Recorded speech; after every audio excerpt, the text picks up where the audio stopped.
This is Find Your Dream Job, the podcast that helps you get hired, have the career you want, and make a difference in life. I'm your host, Mac Pritchard. I'm also the founder of Mac's List. It's a job board in the Pacific Northwest that helps you find a fulfilling career. One of the best ways to get good at job hunting is to talk to people who do it well. That's why once a month, I interview a Mac's List reader who found a job they love. Our guest today is Shelby Danzer. She's the Associate Director of Development for the University of Oregon. She joins us from Portland, Oregon. Shelby Danzer believes in the power of focus. In a story you can find on the Mac's List website, Shelby recommends keeping a short list of employers where you want to work and paying attention to job postings at these places. Doing this helped Shelby find the job she has today. Shelby, why do you love your job? I love my job because I think it sits at a crossroads of sales type environment and mission driven work. I really enjoy the grind of reaching out, setting meetings, keeping myself organized, but I love that person-oriented connection that I get when I'm talking to folks who want to support the University of Oregon philanthropically or through their own volunteer work. I think that it's really fulfilling to get to do that mission-driven work that serves the greater good, but at the same time get to be in a fast-paced environment where I'm working with other folks who have that same drive and desire to, set up as many meetings as we can and, close as many philanthropic gifts as we can, things like that. Well, let's talk about your job search. One of your strategies was to pay attention to job postings at a target list of employers. Why did you focus on just targeted employers, Shelby? Well, I have been through several job searches in my career so far. Sometimes they are searches where I'm looking to make a change relatively quickly, so I'm applying to lots of jobs at once. But other times I have stumbled across a job at a place that I've always wanted to work. And even though I wasn't planning to make a change at the time, I found myself throwing my name in the hat so that I wouldn't miss that opportunity. And the latter example has actually happened to me more than once. And so through those experiences, what I have found is that I don't want to miss an opportunity because it might not feel like the exact perfect time. And that has motivated me to just keep an eye on the organizations that I consider my dream places to work. That way, when something comes along, I can throw my name in the hat and remind myself that taking an interview doesn't mean, making a big change and accepting that job. Sometimes it's a good opportunity to just get to know the folks who work at that organization now in anticipation of applying again down the road. And I think that if you're always keeping an eye towards your job search and your career trajectory by checking in a few times a year on those top 5, top 10 places to work, then you will always have an opportunity to take that next step, even if it wasn't something you were expecting at the time. Some job seekers struggle with this, and it's understandable coming up with a list of your top 5 or 10 dream employers. How did you do that, Shelby? How did you create your dream list? That's a good question.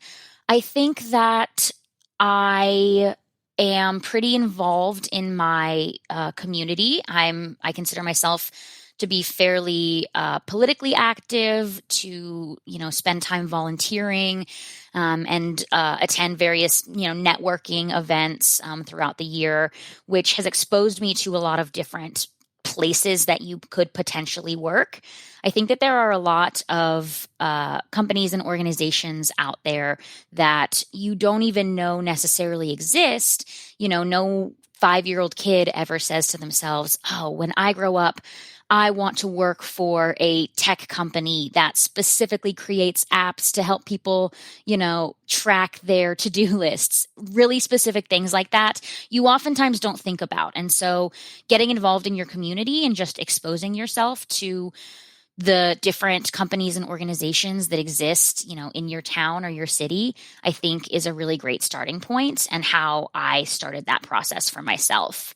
I can think of a couple different times where I was either volunteering or at a networking event, chatting with somebody and casually asking them, "What do you do for work?" And listening to them talk about the places where they've, had jobs before, and realizing that it sounded really cool. And I also had no idea that that company existed before talking to someone who worked there. And it was through that process, just through talking with other people, that I put that little list together for myself. So, when you're talking with someone and they mention, "Oh, I work for so and so," write it down, make a note in your phone, Google it later, and cruise through their job board just to see the types of things that they have on offer and the type of opportunities you might be able to pursue. You had a dream list of employers that you were excited to work for. You were checking their websites for job postings. What other steps did you take to connect with either these organizations or the people who work there, or learn more about what they were doing in the field?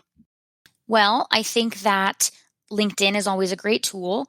And with COVID, it gets trickier to get out to events, of course. But, pre pandemic at least, I was making an effort to, attend networking events, like I've said, fundraising events as well, whether you see yourself as a, big donor at somebody's annual auction or not. Particularly if you're interested in nonprofit work, I think that the, annual fundraising events that various organizations have is a great way to just go engage with that community in a very passive way, where you don't have to dive in as a 24/7 volunteer or anything like that. So I think that, trying to make yourself seen at events and just introducing yourself to people, as well as reaching out on LinkedIn and just asking folks if they'd be interested in a phone call to chat about what it is that they do in their job. I think similar to how people don't know what kind of companies always exist, I also have found that they don't always know the jobs that exist. And so maybe your dream job is out there, but it's got a really funky title, and you would never think to Google, a job that has that title. So reaching out on LinkedIn, if you've got folks' emails, just reaching out to them directly and asking for essentially an informational interview to chat about what it is they do. I've actually found that to be a pretty successful tactic as well. And it can be a little intimidating to ask someone to take time out of their day to chat with you. But I have found that people are really warm to the idea. And, if they don't have time, they'll say no. But 9 times out of 10, I find that people are willing to get together in person for a cup of coffee or jump on a 10-minute phone call. And so those are some of the tactics that I use to get to know the people that already work at the places that I think I might want to work at one day too. In your article for us, you shared that you had applied for jobs at the University of Oregon twice before and been rejected. What made you try again after being rejected twice in the past? Well, I think that I grew my skills and experience a lot over the time between my first application to when I finally got a job with them. And while the initial rejections had been, of course, frustrating and disappointing, I recognized that I had changed a lot. I think about 3 years passed between my first application to when I officially got a job. And I had just gained so much experience in that time. And I think that my resume looked radically different from the first go to the last one. And I use that sense of growth and accomplishment to overcome, the fear around throwing my name in the hat, even though it hadn't worked out the few times before. I would also say that my experiences applying and interviewing with the University of Oregon previously had always been positive experiences. Even though I had not gotten those jobs at the time, the folks that I interacted with were lovely. And at no point did I feel like those past experiences burned any bridges or left a bad taste in my mouth.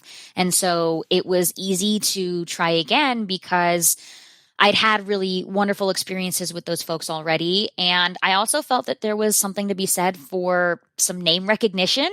And even though I hadn't gotten jobs in the past, knowing that I'd met some of those folks before, that I was familiar with people in the organization just through an interview process was actually a source of comfort because I think that familiarity gave me a little more confidence going in versus applying to a job where you don't know anyone or anything about how they operate.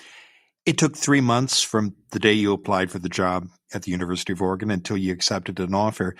How did you manage your expectations, Shelby, during that period and stay in touch with the hiring manager? It was tough, honestly. It was right around the holiday season, which made things even more hectic and I think contributed to what to me felt like a lengthier process. It's always tricky to remember that if the hiring manager is on vacation, you're not going to get a call back for an interview until they're back in the office.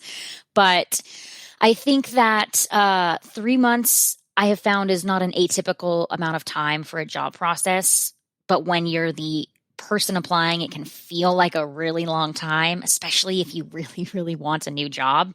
So, managing expectations in regards to what that timeline looks like realistically from, when can you expect from application to first day, what does that look like? It is typically a months long process. And so knowing that going in is helpful, especially if you find yourself in a position where you're pretty eager to get out of the job that you have right now and are ready for something new immediately. It is particularly difficult in those instances to manage that timeline expectation. But knowing what you're getting yourself into before you start that process, I think is really important.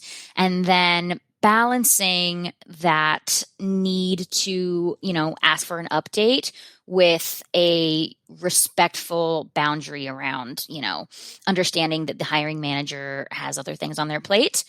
I always try and remind myself that hiring somebody is not a full-time job for anyone. And so the person that you're talking to, well, for you, it seems like a huge deal. For them, it's one thing on a long list of to-do items that they've got while managing the rest of their responsibilities in their role. And so being respectful of that and understanding of that. But with that in mind, if you go a week, 2 weeks without hearing anything, I think, sending along just a check-in is always a reasonable thing to do. I also think that the art of the thank you letter is getting a little bit lost, and I could not recommend anything more highly than writing a note, even just over email after your interview, as another touch point with the person that you're chatting with. I found that if you send that thank you email, the day after an interview, it also gives you something to follow up on when you do decide to reach out and ask for an update. So rather than, sending a cold email saying, hey, what's up? I haven't heard anything. If you've sent that thank you email immediately after your interview, you can respond on that same thread and say, just following up, reiterating that I had a great time chatting with you. Thank you so much. Is there an update? So those are some of the tactics that I've used to, stay in touch with folks over a months-long hiring process. Well, finally, Shelby, what's your number one job hunting tip? My number one job hunting tip is to keep a list of your top organizations that you'd like to work for and check their job boards a few times a year. I think that whether you feel like you're ready for a new job or not, it's always good to know what's out there and just keep your finger on the pulse and stay in a semi-active job search, whether you think you're going to make a change in the next few years or not. So keeping that short list of dream organizations is my number one tip, without a doubt. Well, thank you for sharing your story, Shelby. To learn more about Shelby Danzer's job search, visit maxlist.org/stories. And check out the MaxList website for dozens of other success stories. On the second Friday of every month, we add a new interview with a MaxList reader who has found a dream job. Go to maxlist.org/stories. In the meantime, thank you for listening to today's bonus episode of Find Your Dream Job. This show is produced by MaxList. Susan Thornton-Hoff schedules our guests and writes our newsletter. Lisa Kislenberry-Anderson manages our social media. Our sound engineer is Matt Fiorillo. Ryan Morrison at Podfly Productions edits the show. Dawn Mole creates our transcripts, and our music is by Freddie Trujillo. This is Mac Pritchard. See you next week